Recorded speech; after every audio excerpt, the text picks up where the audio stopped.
નમસ્કાર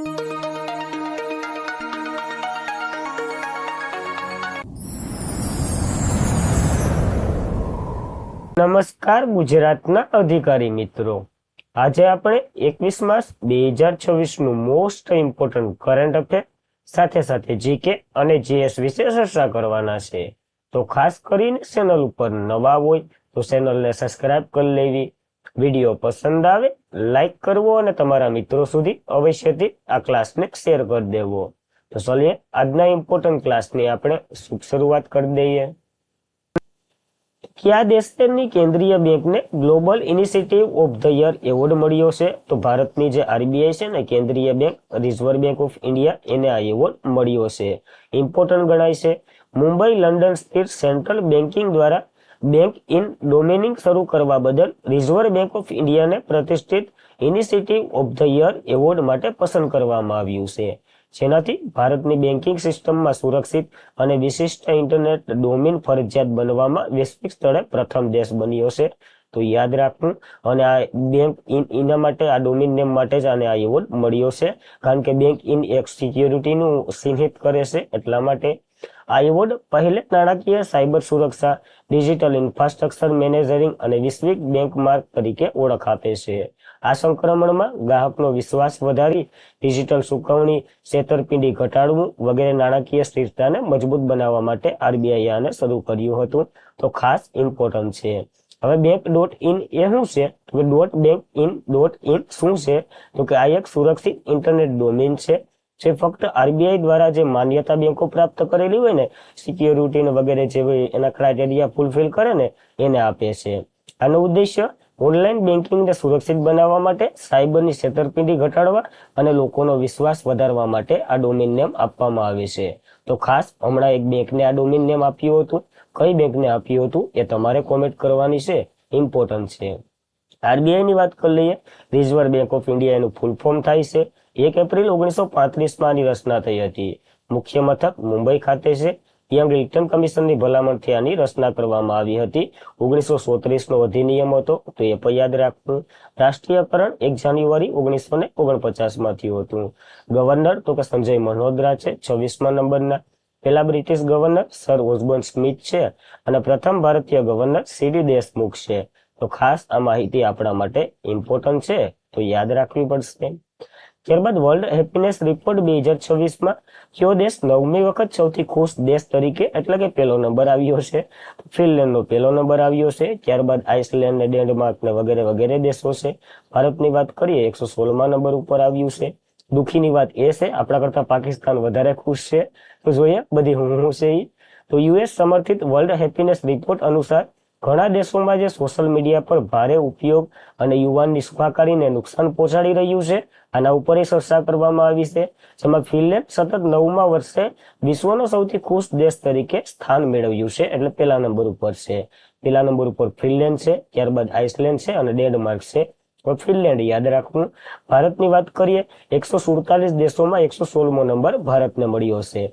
2025માં 118મો ક્રમ હતો, એનાથી થોડુંક સુધર્યું છે એવું તમે કહી શકો. ઘણું તો નહીં, પણ 2 ક્રમ સુધર્યો છે, તો એ પણ યાદ રાખવો. પાડોશી દેશોની વાત કરીએ. ચાઇના 65મા નંબર ઉપર છે. નેપાળ 99મા નંબર ઉપર છે. પાકિસ્તાન 104મા નંબર ઉપર છે. ભારત 116માં છે, પાકિસ્તાન 104મા નંબર ઉપર છે. આપણા કરતા ઘણો ખુશ છે આ દેશ. શ્રીલંકા 137મા ક્રમે છે. બાંગ્લાદેશ 137મા ક્રમે છે.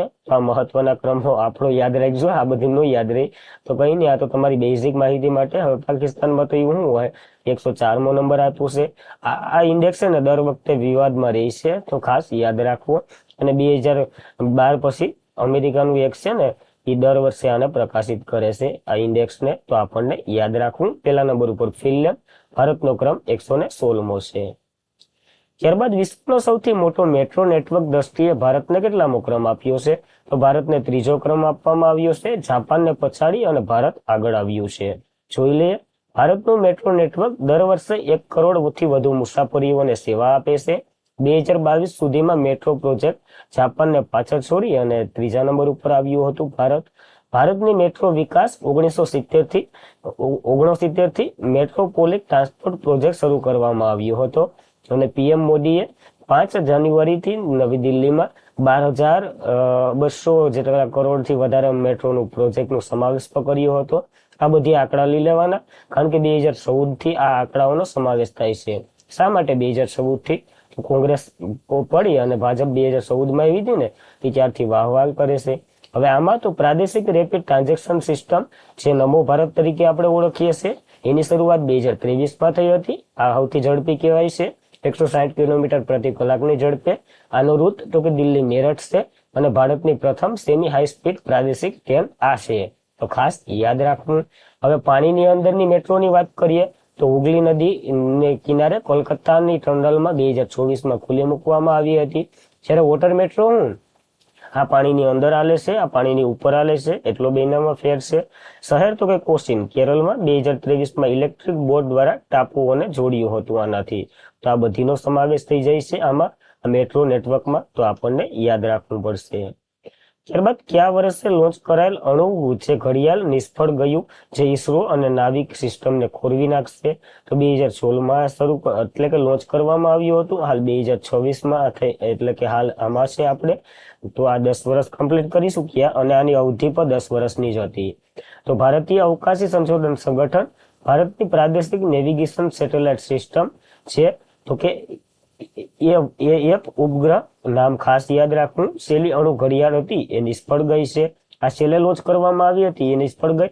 અગર આની પેલાની જે 100 છે ને, એ હસ્તાય કાર્યરત છે, તો ખાસ યાદ રાખવું. આનાથી દેશની સ્વદેશી જીપીએસસી સિસ્ટમ અને તેના ઔપચારિક રીતે નાવિક કહેવામાં આવે ને, એને ભારે નુકસાન પહોંચશે. તો ખા માટે નુકસાન પહોંચશે વગેરે પોઈન્ટો જોઈએ. નાવિક શું છે? તો ભારતની પ્રાદેશિક ઉપગ્રહ નેવિગેશન સિસ્ટમ છે, એને આપણે નાવિક નામ આપ્યું છે. આ અમેરિકાની જીપીએસસી છે. નાવિકનું ફૂલ ફોર્મ પણ થાય છે નેવિગેશન વિથ ઇન્ડિયન કોન્સ્ટલેશન, એનું ફૂલ ફોર્મ થાય છે. અમેરિકાની જેમ જીપીએસ છે એમ નાવિક છે ભારતની. તો ભારતની અમેરિકાની સિસ્ટમ વાપરે તો છે, તો શા માટે આપણે નાવિકનો ઉપયોગ કરી રહ્યા છે? કારણ કે અમેરિકા કંઈક તળમળમાં આવે ને, તો સારું લોકેશન આપતું, તો આપણામાં અને એનામાં બંનેમાં જોઈએ અને કન્ફર્મ કરી શકીએ કે ભાઈ ન્યા જ છે દુશ્મન દેશોના જે લોકો. તો આ બધી સિસ્ટમો તૈનાત કરવા માટે છે. ઈસરો દ્વારા વિકસાવવામાં આવેલી છે અને આ જીપીએસસી સિસ્ટમ ભારતની આસપાસના વિસ્તારોની સંછોટ અને સ્થાન આપે છે. તેનો ઉપયોગ મોબાઈલ, જહાજો, સેના, આપત્તિ વ્યવસ્થા વગેરેમાં આપણે કરીએ છીએ. તો યાદ રાખવું. જો નાવિક જેનું IRNSS એ નિષ્ફળ ગયું છે, એ અણુ ઘડિયાળ ખરાબ થઈ ગઈ. 1 માર્ચ એટલે કે માર્ચ 2016ના રોજ આને લોન્ચ કરવામાં આવ્યું હતું અને હાલ આને 10 વર્ષ કમ્પ્લીટ કર્યા અને આનું આયુષ્ય પણ 10 વર્ષનું જ હતું. તો આને પૂરું કરી દીધું. હવે અણુ ઘડિયાળ શું હોય? તો કે અણુ ઘડિયાળ એક સંછોટ સમય બતાવે, જે જીપીએસસી અને નેવિક સિસ્ટમની ચોક્કસ સ્થાન સમય ખૂબ જ મહત્વનો છે. સમય જેટલો સંછોટ હશે તેટલું સ્થાન વધુ સંછોટ આપણે મળી શકે. એટલે કે નાવિક ચોક્કસ અને ચોક્કસ રીતે સમય હોવો જોઈએ. આનાથી નાવિક સિસ્ટમની ક્ષમતા પર અસર તો પડશે, કારણ કે જો પેલા 7 આવતા હવે 6 આવશે, તો એક માણસ ઓછો થાય તો કેટલું કામમાં નુકસાની થાય, એ ટાઈપનું છે. પણ નહીં વાંધો આવે, ત્યાં તો આપણે બીજું લોન્ચ કરી દેવું, કારણ કે આપણે NVS નામની સિરીઝ એક લોન્ચ કરી રહ્યા છે, જેનો પેલો ઉપગ્રહ લોન્ચ કર્યો હતો પણ એ નિષ્ફળ ગયો, જે ઈસરોનો 100મો ઉપગ્રહ હતો. તો ખાસ એ પણ યાદ રાખવું. ત્યારબાદ ભારતની ટ્રાઇબર ફેર 2026નું આયોજન કયા શહેર ખાતે થઈ રહ્યું છે? તો રાજધાની ખાતે થઈ રહ્યું છે, નવી દિલ્હી NCR, ત્યાં થઈ રહ્યું છે, યાદ રાખવું. ભારત ટ્રાઇબર ફેર 2026 આવતીકાલે રાષ્ટ્રીય રાજધાનીમાં શરૂ થશે, જે આદિવાસી સમુદાયની સાંસ્કૃતિક વારસા, ઉદ્યોગ સાહસિકનું પ્રદર્શન કરશે. આ ફેરનું આયોજન ભારતીય આદિવાસી સહયોગને માર્કેટિંગ વિકાસ ફેડરેશન દ્વારા સુંદર નર્સરી ખાતે શરૂ કરવામાં આવી રહ્યું છે. આનું ઉદ્ઘાટન આદિવાસી બાબતોના મંત્રી છે ને, જુવાલ ઓમર એ કરશે. તો ખાસ ઇમ્પોર્ટન્ટ છે, 18 થી 30 માર્ચ દરમિયાન યોજાવાનું છે ભારતની ટ્રાઇબર ફેર 2026. 78 વન ટૂંકમાં જે આદિવાસીઓની જે શું કહેવાય પ્રાદેશિક વસ્તુઓ હોય ને, એ અહીંયા પ્રદર્શન કરવામાં આવશે અને વેચવામાં આવશે. એના માટે આપણે એક ચલાવી પર રહ્યા છે tribal cooperative marketing development federation of India, એ ચલાવી રહ્યા છે, જે આદિ બાબતો મંત્રાલય અંતર્ગત આવે છે અને આનું ઉત્પાદન કરે છે આદિવાસીઓ. એની પોસ્ટર અને વગેરે તમે જોતા જ હશો, એ એની પ્રોડક્ટ આમાં મૂકે છે, એટલે કે વિદેશ ક્ષેત્રે પણ આપણે નિકાસ કરી શકીએ. ભારત આદિવાસી સમુદાયનું ઉત્પાદન બજાર ઉપલબ્ધ કરવા આવક અને જીવન ધોરણ સુધારવા માટે આની સ્થાપના કરી હતી 1987માં. આનું હેડક્વાર્ટર નવી દિલ્હીમાં છે. તો ખાસ આપણને યાદ રાખવું પડશે, ઇમ્પોર્ટન્ટ છે એટલા માટે. ત્યારબાદ કયા રાજ્યએ વિશ્વ બેંકના સહયોગથી શાળા શિક્ષણ સુધારવા માટે શિક્ષણ ક્રાંતિ 2 શરૂ કર્યું છે? ઇમ્પોર્ટન્ટ બની રહ્યું છે પંજાબને આને. તો આ પંજાબ શરૂ કરી રહ્યું છે, કારણ કે હમણાં પંજાબમાં ચૂંટણી આવવાની જ છે, આપણને ખબર છે. તો ભગવતમાન થોડાક ફ્રોમમાં છે. પંજાબ સરકારે વિશ્વ બેંકના સહયોગથી રાજ્યની શિક્ષણ પ્રણાલીને વિશ્વની શ્રેષ્ઠ શિક્ષણ પ્રણાલી સ્પર્ધા કરવા માટે તૈયાર કરાવવામાં આવી રહી છે.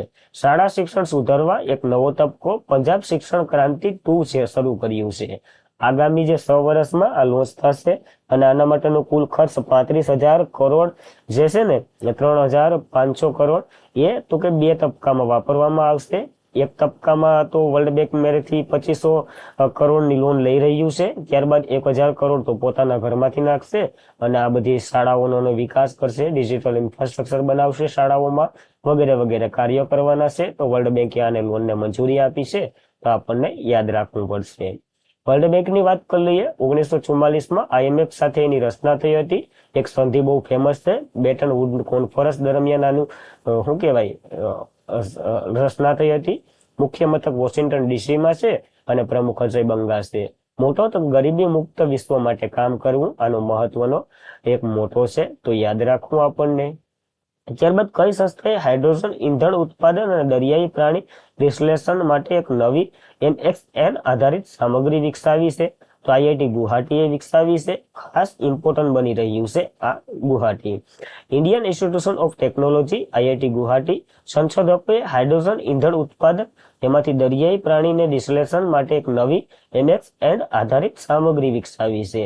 આ સામગ્રી 12 MV ખૂબ જ હાઇડ્રોજન ઇનોવેશન રિએક્ટર એપ્રોન્સ દર્શાવશે, જેનાથી ટર્મિનલ અને કાર્બન ઇલેક્ટ્રોનિક વધુ પડતા સારી રીતે ઉચ્ચ કાર્યક્ષમતા દર્શાવશે. અને આ હાઇડ્રોજન એક સ્વસ્થ ઈંધણ છે જે ફક્ત પાણી જ ઉત્પન્ન કરે છે, પરંતુ જે વર્તમાન ઉત્પાદન અશ્મિભૂત ઈંધણ આધારિત કરશે અને આ પદ્ધતિ ટકાઉ વિકલ્પો પ્રદાન કરશે. આ સામગ્રી સૌર સંચાલિત વિશ્લેષણ પર સમક્ષ અને સુરક્ષિત પીવાના પાણીની અછતને પૂરી પાડશે. તો ખાસ આનાથી ઘણા ફાયદા થવાના છે. આ ટાઈપની એક શિપ છે આ બનાવવાનું છે. કોણ? તો કે IIT ગુવાહાટી. તો આપણને યાદ રાખવું વનલાઈનર સ્વરૂપે. ત્યારબાદ કયા રાજ્યના કલિંગા સ્ટેડિયમમાં રાષ્ટ્રીય પેરા એથ્લેટિક્સ ચેમ્પિયનશિપનું આયોજન થઈ રહ્યું છે? તો ઓડિશાના ભુવનેશ્વરમાં આવેલું છે આ કલિંગા સ્ટેડિયમ. સૌથી મોટું છે, તો યાદ રાખવું હોકી માટે.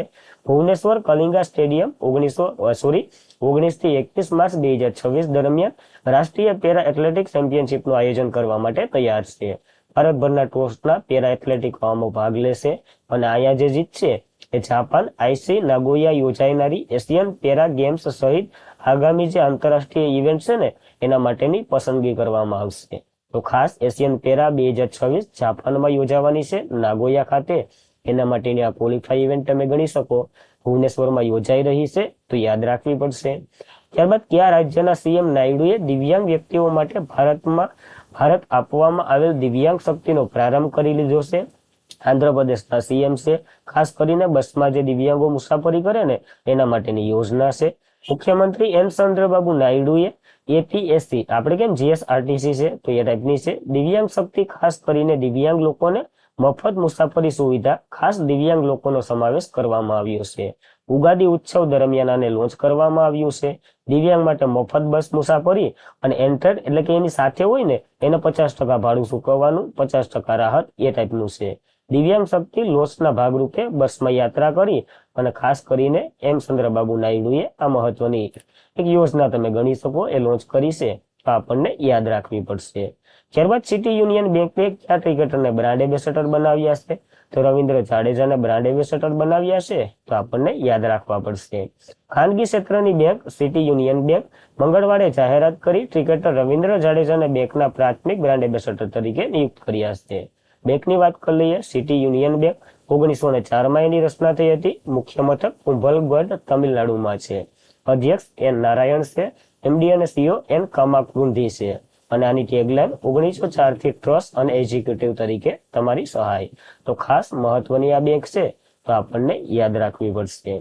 અને આજના માટે એટલું જ હતું. ખાસ કરીને મિત્રો વિડીયો પસંદ આવતો હોય તો લાઈક કરો, તમારા મિત્રોને શેર કરો, ચેનલ ઉપર નવા હોય તો અવશ્યથી સબસ્ક્રાઇબ કરી લો. તો કાલનું ફટાફટ રિવિઝન કરી લઈએ પછી સેશન એન્ડ કરીએ. તાજેતરમાં જ આદર્શ ફેક્ટરી દિવસ 2026 તો કે 18 માસે આપણે મનાવી ચૂક્યા છે. તો યાદ રાખવો. એશિયાનો સૌથી મોટો ટ્યુલિપ ગાર્ડન કયા શહેરમાં? તો શ્રીનગરમાં ખુલ્લો મૂકવામાં આવ્યો છે. તો યાદ રાખવો. ભારત કયું રાજ્ય બિમ્સ્ટેક યંગ પ્રોફેશનલ એક્સેસ પ્રોગ્રામનું આયોજન કરી રહ્યું છે? મહારાષ્ટ્ર કરી રહ્યું છે. યાદ રાખવું. ટાઈમ મેગેઝિન 2026માં વિશ્વના 100 સર્વશ્રેષ્ઠ સ્થળોની યાદીમાં ભારતના તો કે 4 સ્થળોને એડ કર્યા છે. યાદ રાખવા.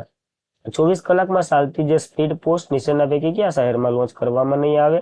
તો અમદાવાદને નથી લીધો, નકર તો મુંબઈ, હૈદરાબાદ, કોલકાતા અને ઘણા સ્થળો લીધા છે. કુસુમપુર કયા રાજ્યનું પ્રથમ સ્માર્ટ ગામ બની રહ્યું છે?